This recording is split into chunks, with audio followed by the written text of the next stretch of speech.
story of famous dog. For the dog that chases its tail will be busy. These are clapping dogs, rhythmic dogs, harmonic dogs, house dogs, street dogs, dogs of the world unite, dancing dogs. Yeah, counting dogs, funky dogs, nasty dogs.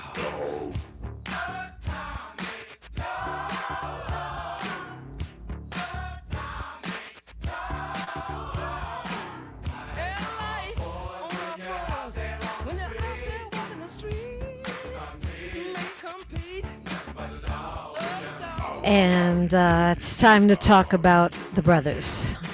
Bouncing back, rising up, getting through these times.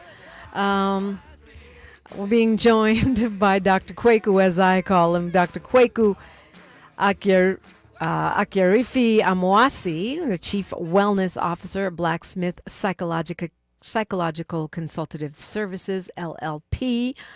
He is born and raised in Milwaukee, went to Milwaukee Public Schools, went to University of Wisconsin's, got a bachelor's in psychology and master's of science in educational psychology, a doctorate of philosophy and urban education, but a clinical psychologist by trade. And, it's an interesting conversation I have with myself. Dr. Kweku is what I call him. But brothers like yourself, conscious brothers like yourself, Dr. Kweku, welcome, that have all these different names, right? You have the one your mom gave you, you have the African name, you have your professional name. I always want to be respectful, use the titles, use the names, but then end up just saying Dr. Kweku. What's the right moniker for you? Whatever comes out your mouth, because it comes with respect and love. It does. So no, honestly, because so many, like you said, like when you have so many iterations of different names, when a person calls you by a certain name, you understand where you know them from in that context. But in a professional sense, a lot of people call me Dr. Kweku. Okay. And so it's an absolute privilege just to be on your show, to be able to speak with you, to be able to speak with your audience. So like I said, when we can come in a place where there's love, that's the main thing that happens.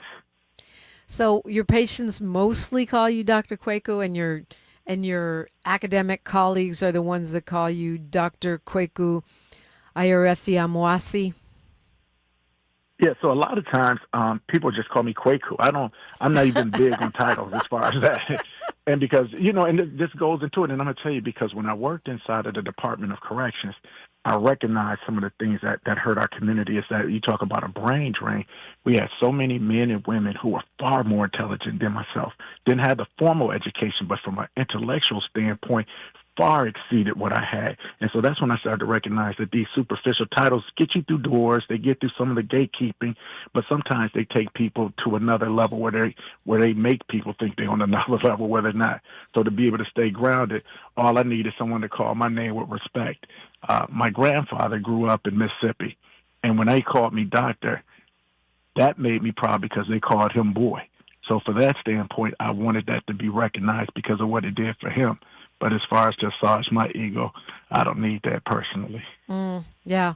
Well, but those are important milestones, right? Just call me doctor. I remember Dick Gregory, naming his children Miss and Mister, so that you'd have to call them Mr. Gregory. Oh, yeah. And so, yeah. Oh, yeah. I have friends named Major, Dr. Admiral, all of those different things just for that reason. But, this is the thing, even like when you talk to, we go back in times of antiquity, when you talk about Malcolm X, he said, what do you call a black man with a PhD? What do you call a black man who's a lawyer? And it always came back to that N word. That's why I said, even with the title, even with the name, just how does those words come out of a person's mouth? So when they come with respect and love, that's when you see the humanity. That's when you see the importance. Yeah, it's well said. So we set out to talk about, how to support young black men right now in this moment in time. And, I'm a mama. It's not easy because It's always been a challenge because you've got the streets, you got the girls, you got the Oh yeah. streets, you got all the pressures of society. But now you also have this conversation going on online, and also in these spaces like these, you know, Discord and stuff where mamas are not always privy to what's going on. There's like a whole double, triple, quadruple life going on for these young men. The manosphere, the misogyny, the pressure on them, that makes it seem very challenging right now. And at the same time, as a mama, watching the rise in suicide rates among young black men. Yeah, so the way I probably should have started this whole conversation was by saying Kaseti in Jeddah. And that's a greeting that's used in Kenya, Africa by the Maasai tribe.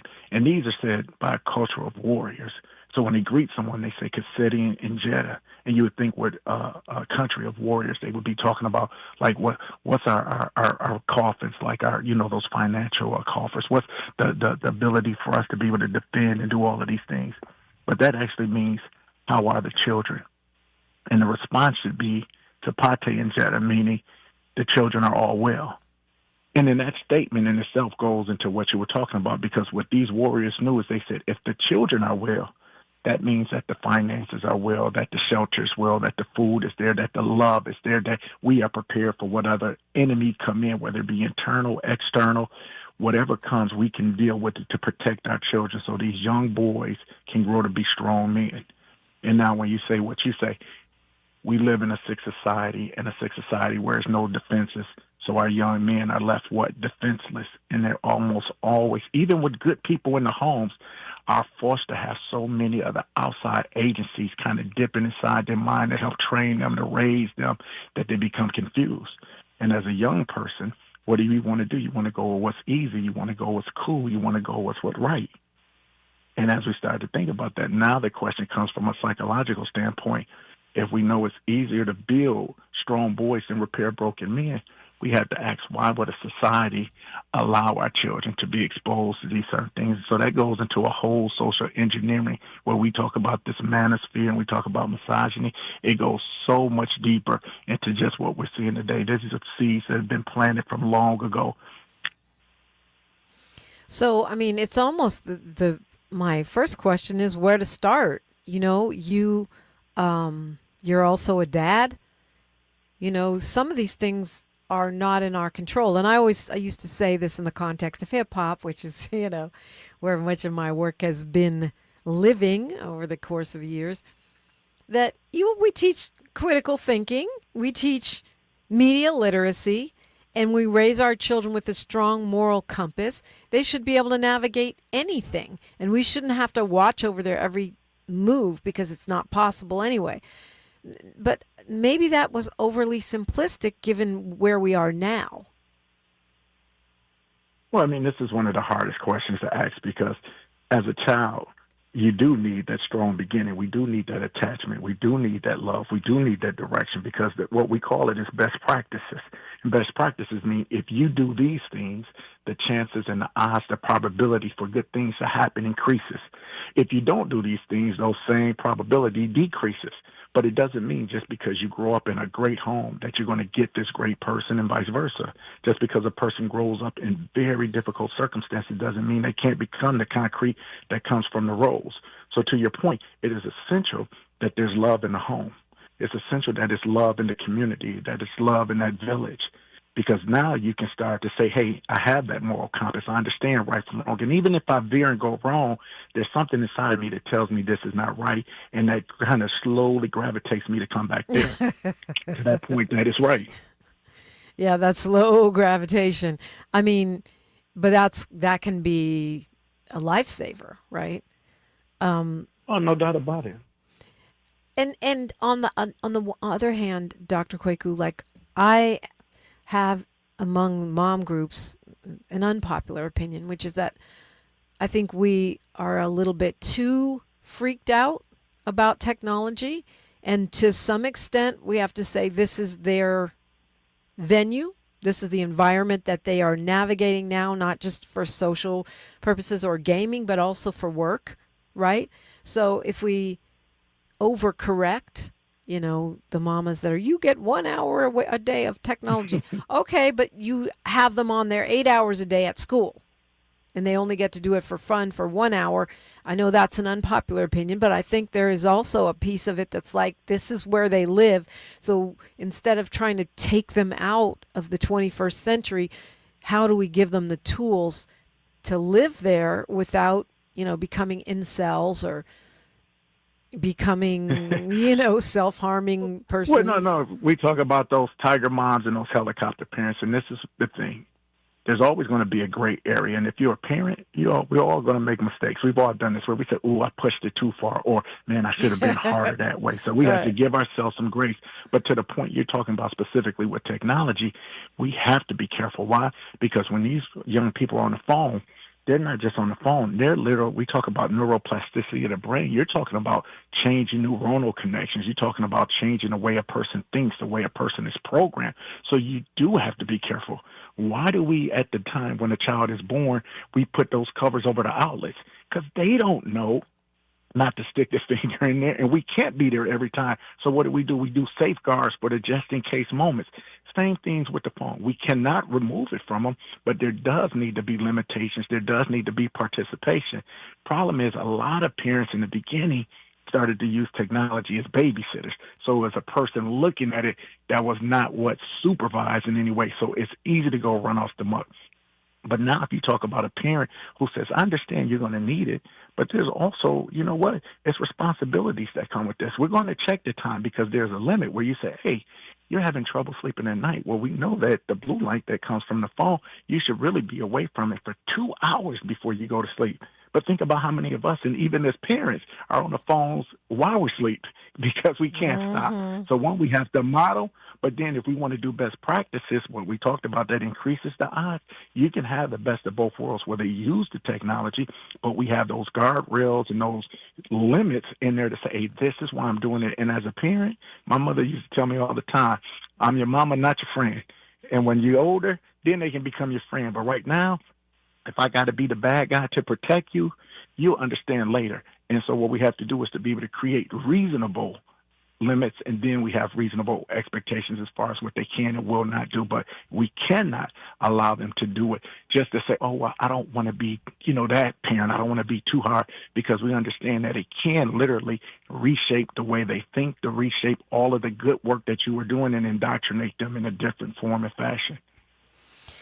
Dr. Kweku is my guest. You're welcome to call in. When we come forward, I want to address some of the slightly older youth, like those in their 20s, 30s, and 40s, because I feel like a lot of times we focus on the impacts of these challenges in our society on men. We only look at youth, but in fact, these issues are permeating our society at this point. You're listening to KBLA. I'm Dominique DePrima for First Things First, only right here. A safe place to go loud. A great place for progressive politics. KBLA Talk 1580. On Thursday evening, November 6th, you're invited to the next KBLA Talk 1580 Altadena Town Hall meeting. This time we're convening at Victory Bible Church, 1497 North Hill Avenue in Pasadena. The town hall will once again be broadcast live on KBLA Talk 1580 from 4 to 6 p.m. on Thursday, November 6th. But you're invited to join us in person for this urgent and necessary community conversation. The theme for this Altadena Eaton Canyon Fire Town Hall is Understanding the Wildfire Recovery Compensation Fund. The primary focus of this gathering is to inform residents about Southern California Edison's newly launched Wildfire Recovery Compensation Program and provide clarity on eligibility and the claims process. There are plenty of questions to be asked, and only KBLA Talk 1580 has the right moderators to ask the tough questions, the right stakeholders and community activists to share their insights, and we have confirmed the participation of corporate executives from Southern California Edison to answer our queries. So be sure to join us at Victory Bible Church in Pasadena, 1497 North Hill Avenue on Thursday, November 6th. The event is free and open to the public, but registration is required. inspired at KBLA1580.com. That's KBLA1580.com. Light refreshments will be served immediately following the live town hall. This KBLA Talk 1580 Altadena Rising Town Hall is brought to you by the Black Freedom Fund.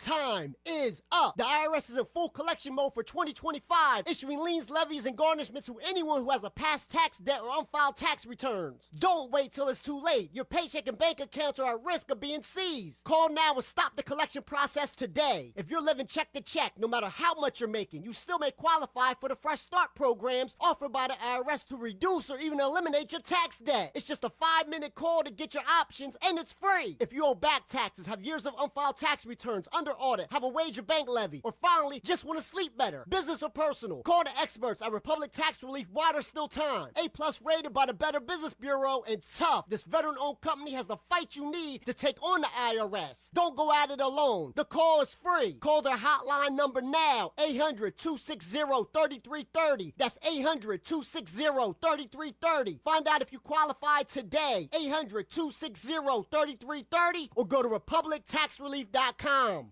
Hollywood swinging.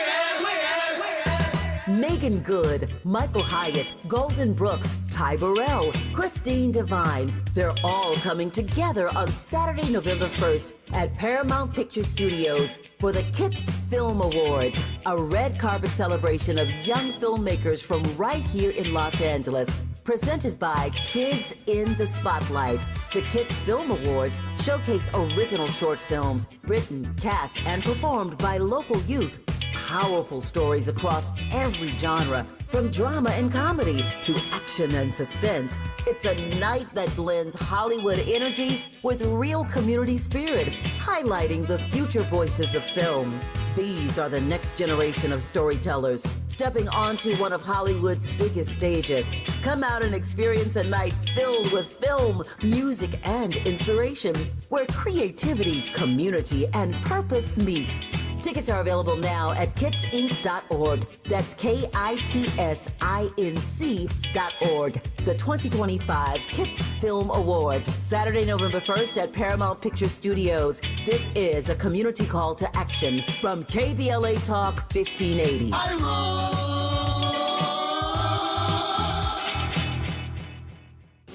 Thanks for waking up with Dominique DePrima on KBLA Talk 1580. Thank you indeed. Dr. Kweku is with me, and we're talking about the well-being of men, young men most especially, but black men in particular. I did a commentary on TikTok. Yes, I'm on TikTok now, Dr. Kweku, because I feel like a lot of the animosity between men and women, specifically black men and women, but men and women in general, is very online. I hear a lot of hatred, really, in the manosphere.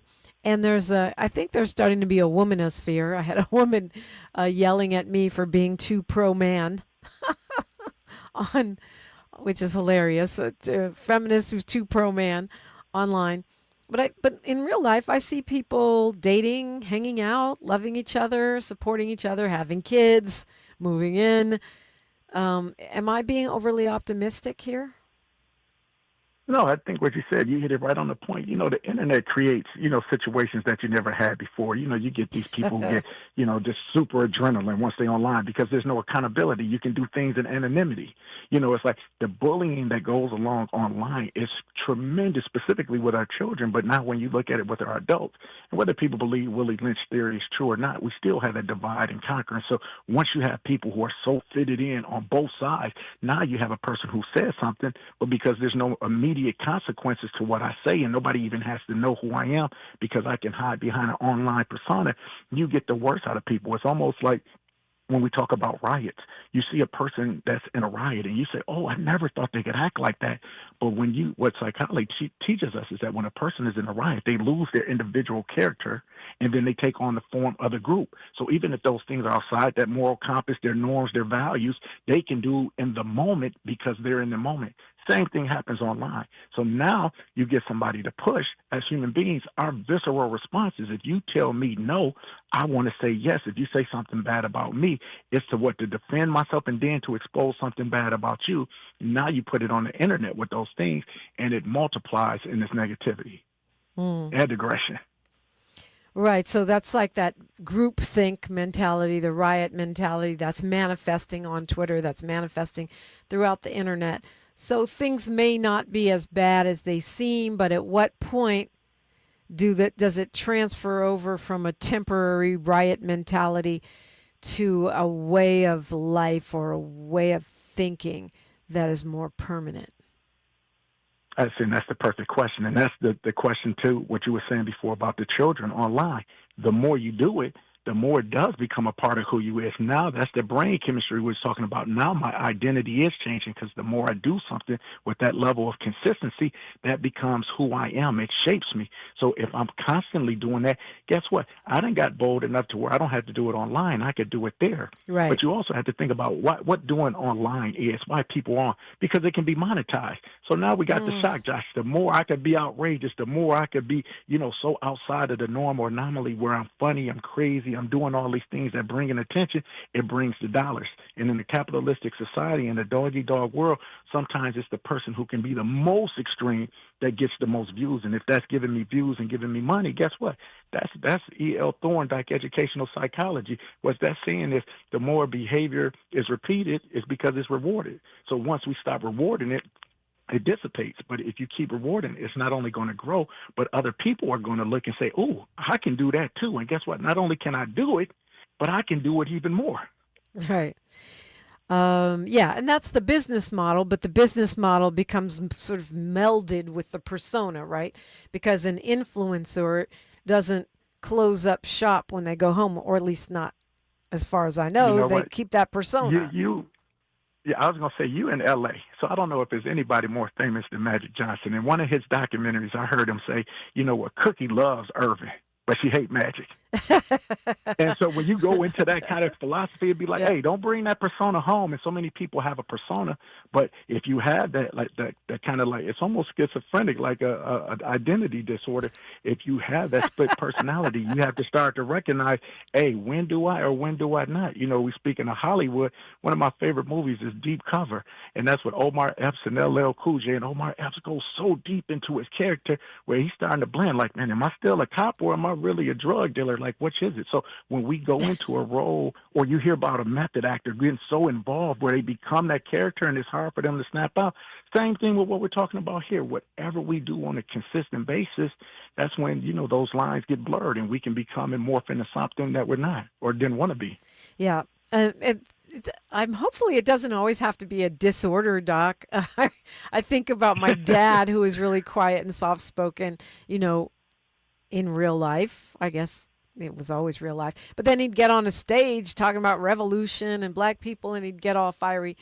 And that's me. I'm very outspoken and, happy to call you on your stuff on the microphone. But at home or in real life, I'm much more reserved and shy. No, see, that's not a diagnosis. What that is, that means you layered. When you're layered, that means I can be an introvert, but when it's time for me to bring out these extrovert characteristics, I got that in my bag too. But I don't want to be the person who screams all the time, who's loud all the time. I want to have a balance. Yeah. And so when we talk about that, that's actually the essence of a healthy character, is that I can have that balance and know when it's time to do what. Be quiet, chill. It's a time for everything, right? Yeah, it's time for everything. So, this characteristic, this sort of, it's like a struggle, I think. We only have a couple minutes before news, traffic, and sports. We'll continue on the other side. But I was on Instagram a few months ago, and I jumped in a conversation that some brothers were having in a live. And one of these brothers was not young. He's a kind of well-known rapper who I won't call out right now. But the conversation was so toxic. I didn't realize I'd stumbled right into the Manosphere. And they started, just disparaging me for all kinds of things, for not being married anymore, for, I don't know, they were disparaging women for what we do with our hair, what we do with our skin. And I realized that mentality, it's not just permeating young men. It's also infecting the old heads too. Yeah, so think about it. A few years ago, Gillette had a big commercial talking about how do we reduce masculine toxicity. And it was a pretty good commercial in essence, because what it was saying is men have to do better. It said, is this the best that men could get? And that commercial whole set was destroyed. And part of it was destroyed because it came out too aggressive. Instead of just saying all the great stuff men do and giving examples, they talked about how they were horrible. And then what we say, that's where that defensive reflex come in, where it's like, you talking what, I'm doing this, what about this, what about that, as far as what the women do. Some men are good. So the whole campaign came down. But the whole problem is what we have to look and say, how can we improve ourselves on a regular basis? And not only how do we improve ourselves, and this is the essence of it, when you go into African philosophy and you think of a concept like such as Ubuntu, I am because we are, it becomes impossible for us to put down or hurt anybody who we're with, because your joy is my joy, your sadness is my sadness. How you feel and rotate around this world is how I do, because we've lost that essence of community, and that's why we can fight against the very people we need to survive. News, traffic, and sports, and then more on this deep conversation. Dr. Kweku and you on KBLA Talk 1580. She's reclaiming her time on KBLA Talk 1580. More First Things First with Dominique DePrima when we come forward. I'm Bree Wood with BIN News Now. New York City is capping e-bike and e-scooter speeds at 15 miles per hour. Mayor Eric Adams pushed for the limit, and City Bike says it's already working to slow its fleet. A lot of people use it. It's handy. It comes in handy for a lot of people to get around. They need more regulation. They drive like crazy. The move comes after months of debate over safety and the popularity of electric rides. Black New York Attorney General Letitia James has pleaded not guilty to federal mortgage fraud charges in Virginia. Prosecutors allege she misrepresented a 2020 home purchase to get better loan terms. James calls the case baseless and political retribution. Her trial begins January 26th. And the search is on for Shaquille O'Neal's custom $180,000 Range Rover stolen while being shipped from California to Louisiana. Effortless Motors is offering a $10,000 reward. Get BIN News now on demand 24/7 on the iHeartRadio app. Compassion sponsorship means food, healthcare, education, and more for a child in poverty. And there are thousands of kids who've been waiting over a year and their wait. Sponsor a child with compassion today. Text the word radio to 83393. This is the KBLA Sports Minute with Ray Richardson. It took 18 innings and 6 hours and 39 minutes, but the Dodgers got it done. And yes, I was up at 11:50 last night when Freddie Freeman provided the dramatic finish. Freeman led off the 18th inning with a solo home run that cleared the center field wall and gave the Dodgers a historic 6-5 win over Toronto in Game 3 of the World Series. The game tied the record for longest World Series game ever played. Freeman hit a walk-off grand slam in Game 1 of last year's World Series against the Yankees. The Dodgers take a 2-1 lead in the best-of-7. Game 4 is tonight at Dodger Stadium at 5 o'clock. Shohei Ohtani, if he has any energy left, is scheduled to be the Dodgers starting pitcher. Ohtani set 2 World Series records last night, reaching base 9 times and delivering 4 extra base hits, including 2 home runs. No debates, no speculation, just the info you need. That's your KBLA Sports Minute. I'm Ray Richardson. More news, opinions, and conversation when we come forward on KBLA Talk 1580. Hello, KBLA listeners. This is Dr. Paul Wallace. I want to discuss a type of eczema called atopic dermatitis, which is often misdiagnosed in black children and adults. Atopic dermatitis is an autoimmune disorder that can be accompanied by food allergies, hay fever, and asthma. This rash targets the inner arms, behind the knees, and face, but can go all over the body. It causes excessive dryness and 24/7 itching. It's the scratching and steroid use that leads to permanent scarring. I'm enrolling patients in a new clinical research study focused on better treatment options for atopic dermatitis. Of course, your medication and travel reimbursements are provided. To see if you qualify, visit dermstudies.com or call us at 323 323-296-0048. That's 323-296-0048. There's nothing worse than itching. Let's take the next step in controlling this problem. Donald Trump has all but declared war on California, sending in the National Guard, blocking disaster relief, and cutting funds to our colleges. And now, he and Texas Republicans are trying to rig the next election by stealing congressional seats from black voters in states like Texas. They want to rig these elections, and they want the power that gerrymandering provides. Seriously, look it up. But Prop 50 is how we fight back. It gives Californians the power to fight fire with fire and beat Trump at his own game. Prop 50 creates temporary emergency congressional maps that level the playing field and protect the power of black votes. Not just in California, but across the country. Your vote matters, and the whole country is counting on California to lead. So use your vote to protect our power, our history, and our future. Vote yes on Prop 50 by November 4th. Ad paid for by Yes on 50, the Election Rigging Response Act, Governor Newsom's Ballot Measure Committee, Ad Committee's top funders, HMP for Prop 50, and Fund for Policy Reform. KBLA Talk 1580. We've got a lot to talk about. KBLA Talk 1580 reminds you that we keep us safe. Every girl deserves a chance to shine. That's the belief behind Forgiving for Living, Inc. Since 1999, this organization has been empowering at-risk girls ages 13 to 18, helping them overcome behavioral and mental health challenges. Founder Wendy Gladney's personal journey inspired the mission to give girls hope and purpose through the power of forgiveness. Through their ambassador program, workshops, and annual conference, Forgiving for Living has touched over 3,000 young lives, providing mentoring, life skills, training, and tools for building self-esteem and confidence. You can make a difference. Visit forgivingforliving.org to donate, volunteer, become a mentor, or find help for a young girl in need. Forgiving for Living, Inc., building brighter futures for young girls. Visit forgivingforliving.org today. This is a community call to action from KBLA Talk 1580. Heard any other talk radio lately that sounds anything like this? We didn't think so. You're listening to Unapologetically Progressive, KBLA Talk 1580. So, I mean, I think the bottom line for me is that as black women, as black men, we should be supporting each other. We should be uplifting each other. Not to say, we don't hold each other accountable. Of course, accountability is part of being an adult or even a child. It's part of being a human.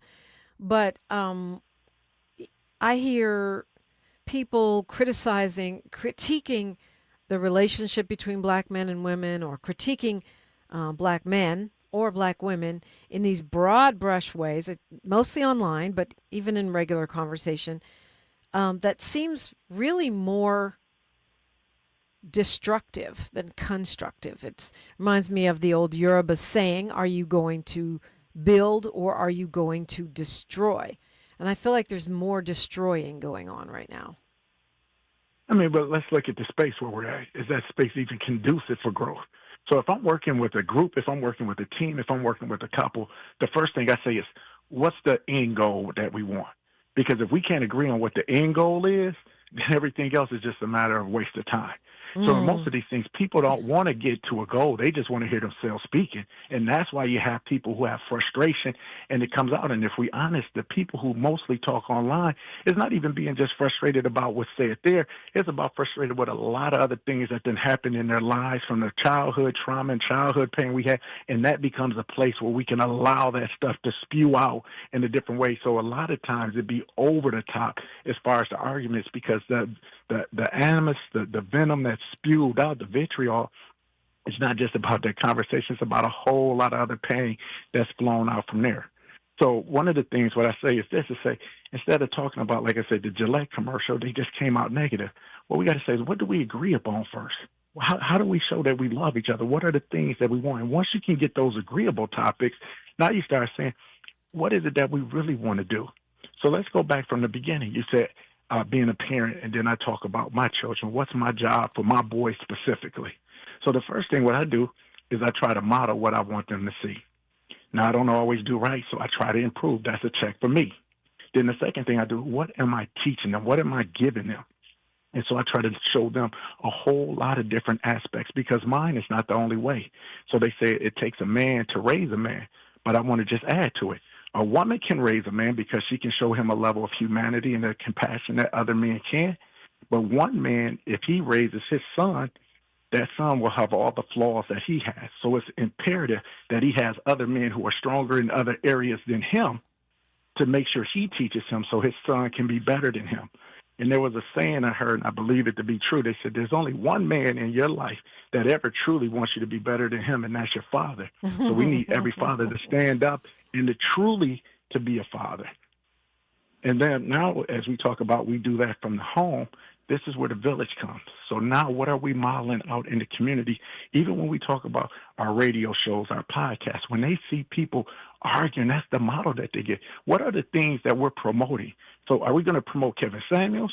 Or are we going to promote Jason Wilson? So when I look at Jason Wilson, a person who talks about all of the stuff that I did wrong, but not how I can, learn how to cry. And not as a weak man, because he's a strong man, but also to do it in a acceptable manner in which you say, this shows my masculinity, but it also makes me a better man with my women that I deal with, whether it's my wife, whether it's my daughter, or whether it's the community people that I deal with. To your point with the Yoruba concept, are we trying to build or are we trying to destroy? And oftentimes the things we do is set up where destruction can come out easy. Yeah. Well, that idea of setting the goal first, if our goal is to, as women, be supportive of the mental health thriving of the men in our lives, the men in our circles, that's a stated goal right there. That's one of the things that I would like to be a force for in this world, in this community, is to create more ways for us to be supportive and constructive in the way we deal with the men in our lives and our communities. So where do you start that process? What does that look like from a man's perspective? Well, this is the thing I'll say, and it's going to come around to your question. But how women want a man to be is how that man is going to be. So you teach us how to be able to live and what to do. So sometimes when we see masculine toxicity, what people define as that, that's because that's what people have actually shown this is what's going to be successful. You know how you grow up, my mother had every Ebony, Essence, and Jet. And I remember reading this magazine, Essence, in this article. And it says, men are like food. We don't really want the broccoli. That's the good guy. That's the guy who's going to protect for you. That's the guy who's going to provide for you. He's good, but he's not necessarily good. But you know what we do want? We want the ice cream. We want the apple pie. We want all of these great desserts. He said, that's the bad guy. And even though we know that bad guy is not good for us, it's good to us. And it was like, how do you pick? And so now most ladies will say, well, I want the broccoli. I want the protein. But usually who they attract or who they bring is the person who doesn't get that. And so what happens? That's who the man becomes. Right. You know what my rites of passage was as a young man? It was a movie. And that movie was The Mac. And it was like, this was a movie you got to see. But this is why that movie is so brilliant. Because I thought Goldie was the character to emulate. And that's out of Oakland. That's your area. Pretty close to you. Yeah. But the character to emulate was Olinga. That was Goldie's brother. He was the one saying, hey, man, we got to stop this. And even I got to stop my own brother. We can't have this pimping. We can't have this. But who did the little boys want to be like? They wanted to be like Goldie. But even Goldie, in his brilliance, when the young boy said that, he said, hey, if you want to be like me, I ain't going to give you no bread. He said, you can't be no pimp. You got to be a doctor. You got to be a lawyer. Don't let me hear you talk that. But what was it? It was the hypocrisy in his conversation. The young boys heard his words, but they knew what brought the cars, what brought the women. And so now that's going to dictate to your original question, how do the women say what we want, or how do we guide that conversation? When the ladies teach us how to treat them, that's how we treat them. And we don't want to say it out loud, but in a transactional society, oftentimes people tell you what they want, not through their words, but through their actions. Right. Nothing makes a man a dog quicker than a woman breaking a man's heart, because he says never again. Well, yeah, it makes sense because we say one thing out of our mouths and we model something else out of the choices that we make. And, conversely, well, it's not really conversely. It's additionally, I hear men saying that we as women are not taking accountability for what we want or what we're creating. Is that your impression, or what do you make of But that? what we wanted to do is this. We want to be careful not to do the blame game because all of us can take some blame. All of us can take some areas where we need to take more accountability. And I always go back into the positivity and the healing. Baby, you hurt, I'm hurt. How can we heal together? Which ways have I hurt you? Which ways have you hurt me? Now let's talk about this and talk about how we can get better on it. But that again goes into what? That initial conversation. Well, what do we want? Because if we don't even agree on what we want, how can we say we're going to walk together? And the problem is you have too many people trying to be together that have different goals. And what we have to recognize is we say this all the time. We're not a homogeneous culture. There's so much diversity within our within group. So you have to figure out just because I think this way doesn't mean everybody else is going to think this way. When you go into that manosphere and you hear people, you'd be like, who raised you? Like, who put those thoughts into your mind? But then when you look at it, people came from all other parts of the world. They have different religions. They have different ethics. They have different values. And so sometimes we're forcing people to think like we think. And when you put those different thoughts in the same group and think that there's going to be this unity, that's insanity. So what you have to recognize, what is the group that I move with, and making sure that my circle, you don't have to think exactly like me, but those people within my circle have an intellectual flexibility to be willing to grow, to be able to see things my way, to help me as I help them. But we got to recognize that everybody is not for everybody, and that's one of our biggest problems.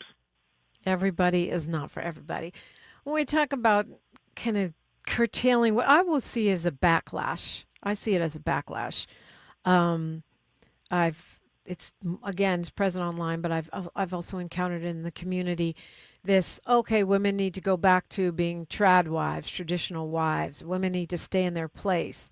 Women need to make a way for the power of masculinity. And I don't I'm No, not sure what to do with that's that. some Western stuff. That's some Western stuff. If we go back to the Dahomey tribe where you have a woman king, where you have all of these different powerful women, and we see what it does. Any great society has great interaction with the women, not as behind their man, but besides their man. So those cavemanish ideals is not the case. The reason why a lot of women don't want to be stay-at-homes is because in a capitalistic society, he who makes the money makes the rules. And there were so many mothers who were distraught. They said, I don't want my daughter to be like this. So you're going to have your own. You're going to be able to leave. You're going to be able to move around. You're going to be able to take care of yourself. So you don't have to stay in this. So that became a function of that. If the man did what he was supposed to do during those days, I don't think it would be a problem, because then we wouldn't see a traditional housewife as something less than. My wife doesn't work in a traditional manner, but she works her butt off. And I think if people can understand that, where how you see and you respect and value certain things, it becomes a whole different level. But let's be real for a second. I grew up where the women in our family and the women in our community was taught, if a man didn't hit you, he didn't love you. Yep. They were taught that a piece of a man is better than no man. Mm. And then when we think about how values change and everything like that, you have to say, what does a person want? What is a person willing to accept? And what does a person want from the person who's there with? Because everybody have different things, but we so busy trying to look good for society, make sure that society agrees with what we say, being politically correct, that we go against the grain of our own will. So when it comes to a lot of these decisions, it's not always a group decision, but what's best for me, and again, the people in my circle who I'm going to have to be able to deal with and live with, that's going to give me a quality of life and a peace that I want, even if it looks different than what somebody else thinks life should look. Yeah. Ooh, a lot of great questions to address. And you're still welcome in. It's not too late. 800-920-1580 is the number. They're having a robust conversation in the YouTube chat. If I read it all, we would not have time to address it, but we'll get to some of it when we come forward on KBLA Talk 1580. More of First Things First with Dominique DePrima when we come forward. Donald Trump has all but declared war on California, sending in the National Guard, blocking disaster relief, and cutting funds to our colleges. And now, he and Texas Republicans are trying to rig the next election by stealing congressional seats from black voters in states like Texas. They want to rig these elections, and they want the power that gerrymandering provides. Seriously, look it up. But Prop 50 is how we fight back. It gives Californians the power to fight fire with fire and beat Trump at his own game. Prop 50 creates temporary emergency congressional maps that level the playing field and protect the power of black votes. Not just in California, but across the country. Your vote matters, and the whole country is counting on California to lead. So use your vote to protect our power, our history, and our future. Vote yes on Prop 50 by November 4th. Ad paid for by Yes on 50, the Election Rigging Response Act, Governor Newsom's Ballot Measure Committee, Ad Committee's top funders, HMP for Prop 50, and Fund for Policy Reform. Established in 2020 during a time of deep racial unrest across our state and country, the Black Freedom Fund was created to make sure that leaders and organizations working to support black communities and build power have the resources they need to stay in the fight for the long haul. We believe that those closest to the issues impacting our communities know best how to solve them. That's why in just the last 5 years, we've granted more than $45 million to over 200 grassroots organizations across California. That is the largest collective investment in black organizing in history, and we're just getting started. We are clear-eyed and committed, more now than ever, to our people, our power, and our possibility. Join us in creating a future where black people harness their full power to shape their lives and realize a just world for all. Learn more at fundblackfreedom.org. That's fundblackfreedom.org. The Black Freedom Fund is proud to sponsor Conversation Live Altadena Rising with James Farr on KBLA Talk 1580. KBLA Talk 1580. We've got a lot to talk about. Imagine a Los Angeles where everyone can thrive, where communities have access to the resources they need to succeed. That's the vision of Detours Mentoring Group, Inc. They're dedicated to improving life in LA County by providing educational support, employment assistance, and spaces for community engagement. By 2050, they want LA to be the best place to connect, create, learn, live, and play. They're working toward an education system that's well-resourced and culturally responsive, becoming a hub for artists and innovators, and making sure everyone has access to healthy food, quality healthcare, and safe housing. It's about building a future where we all have the chance to succeed. We invite you to learn more about their mission and get involved with Detours Mentoring Group, Inc. This is a community call to action from KBLA Talk 1580. The conversation continues right now with Dominique DePrima on First Things First. Okay, I guess we got to do a speed round here because we got a lot of stuff in the chat, Dr. Kweku. But I meant to ask you right at the top because, you know, we're in the middle of the World Series and I know you deal with a lot of sports stuff. Miles and I were talking at the top of the show about what it takes to go 18 innings. And to me, that sounds like a mental toughness question. No, and you think about who hit the home run in the game. It was a veteran, a person who's been here, done that. It takes a level of mental toughness, a mental fortitude, and also understanding, hey, if we're going to win this series, this 18 innings, whoever wins this game is going to not only be up in the series 2-1, but because everybody is tired, everybody's bullpen is exhausted, it's going to give an extreme advantage. And who was the person to come through? The person who could do it the best, and that's the veteran, Brother Freeman, coming, bringing that knowledge from Atlanta, bringing y'all a World Series champion, of course, with Otani. It's always going to be the veteran that leads you to the promised land. There you go. Yep, that even applies on the radio. Hey, leave it That's to why me. We respect Me and Tavis, the elders. me and Tavis got this. Don't worry about it. We got this. Yeah. Well, thank you for that insight. That's interesting. So, okay, what are they talking about?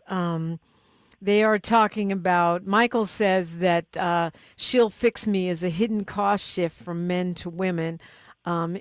Teaching basics, respect, boundaries, listening, time plus skill should not be free. If he needs a syllabus, he needs a bill. Well, this is what the one thing I heard through that, because it was so much, but that's fix me, and that's the problem. So many people, I'm gonna fix him, I'm gonna fix her. No, what we're gonna do is we're gonna strive to fix ourselves. And if you do better, you sometimes compel people to want to become a better version of themselves. But once we're out to fix somebody else, that's already part of the problem. Yeah, the Captain Save. I don't think I can say it, but with that garden tool, yeah, we want to save everything in the garden. Okay, I got you. is a whole problem. Selena Rick says, I love my man would be 55, 55. We would be 55, 55. I guess that's 50-50 with plus tip. Plus on steroids, and that's what it is. But you know what? Because, see, that's what true unconditional love is. It's about me giving you more and then you trying to outdo me, but not because we're in competition, but because we love each other so extraordinary that we would even sacrifice our own happiness for that person to be happy. And Morris Phillips says, it doesn't matter how much money she makes. That has nothing to do with my masculinity. Yeah, but see, this is what the society teaches, is that the man is the protector and the provider. And so if you're not providing, because we go back to a Western society of capitalism where we think the only provision and providing is money. But if you're providing with love, you're providing with compassion, you're providing with protection, you're providing with love and support, and your money is my money and my money is your money, if that's our thing, then she's not making it. We making it, because everything I'm doing is helping to support you to do what you're doing. And then it goes into the pot. So it's not her money or my money. And if we're thinking that way, that's part of the problem. Once it's ours, then we on a different thing. We on another level. Well said. This clutching for control, power, wanting women to diminish their light, their authority, their money, whatever it is, I feel like it comes from a place of disenfranchisement. And I don't want our men to feel disenfranchised or disempowered. I mean, I know racism, white supremacy, I can't magically make that go away tomorrow. But from our interpersonal standpoint, how do we get around that?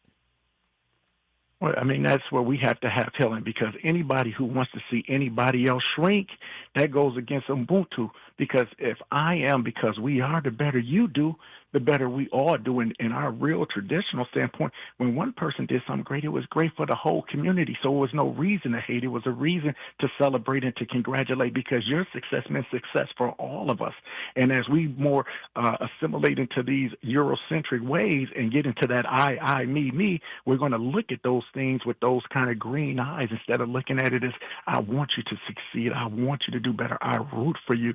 Issa Rae famously said, I'm rooting for everybody black. That means if you do it, I want this. I'm sending you energy. I'm not hating on you. I'm not sending anything. I want us all to rise. I want you to get your flowers. I want you to get what you deserve. And guess what? When life happens, it rotates, so all of us get a chance to be in that sunlight. Yeah, I think that's right. So it sounds like, I mean, you're lifting up African traditional philosophy and thought, and also sort of basic psychological well-being principles. Let's, it sounds like really, go ahead. I was going to say, it's not even just African. If you go over into like Norway and that Scandinavian culture, they have the law of Jante, and it's the same as Ubuntu. It's basically I am because we are. They say, who are you to think that you're something outside of the group? Because the group is what makes it happen. So these are all from collective society that understands we're better together. It's only in these Eurocentric colonized area where dog-eat-dog worlds, where that leaves what they said, eye for eye leaves everybody blind. Where in a capitalistic society, you have the rich getting richer and the poor getting poor. And what do you have? That disparity in any true community that serves humanity, that goes against the very nature of its existence. So when you talk about division, it could be racial division, it could be gender, it could be age. I mean, class, obviously. Anything that can divide and split. I mean, you go to a homogeneous culture like China, from a phenotypic standpoint, you still have crazy division within inside that place. So we're always going to find a way to defy has and has nots. I mean, which is more or less an ethno-state. And then but you still have class divisions and religious and racial. So, and gender, yep. And gender, all of those, yeah. But maintaining a healthy mental outlook I think, we always say this, and it's just about a minute here. I guess, what do you want to leave us with? We're talking to the brothers. We're talking, and we know that black men are faced with more challenges, perhaps, than others in this society and around the world. Well, because we are short on time and it's a radio station, I say it's 2 songs. I listen to Angie Stone, God rest her soul, when she talks about the brothers and how she want to uplift them up. And then I go to the collection that Brian McKnight put, what you would know, and it's talking about how do we come together as a brotherhood. So for the brothers specifically who are that righteous, conscious, like-minded mind, it's up to us to come together to unite and uplift our community. And as we see that, just like we talk about people riot mentality follow towards that, they'll also follow towards the conscious, righteous goal. So those who feel that urge, who've already kind of elevated off the frequency 0, we must continue to go higher and higher and then bring our brothers with us. Dr. Kweku, thank you so much for joining me this morning. It's a pleasure. It's always my pleasure, Queen. Tavis Smiley is up next. He's got an incredible lineup for you. As usual, that's what Tavis does. So keep it locked right here. Don't forget to tap in with me on social media. I am at KBLA 1580. I am at Diprima Radio, DIPRIMA, and then radio. Follow me. I'll probably follow you back and talk some smack when we are not on the air. I would love to hear your thoughts. Like my dad, the great Amiri Baraka, used to say, a man is either free or he is not free. There can be no apprenticeship for freedom. Like my mama used to say, history is now, and we are making it together. Until tomorrow, one love. KBLA 1580 Santa Monica.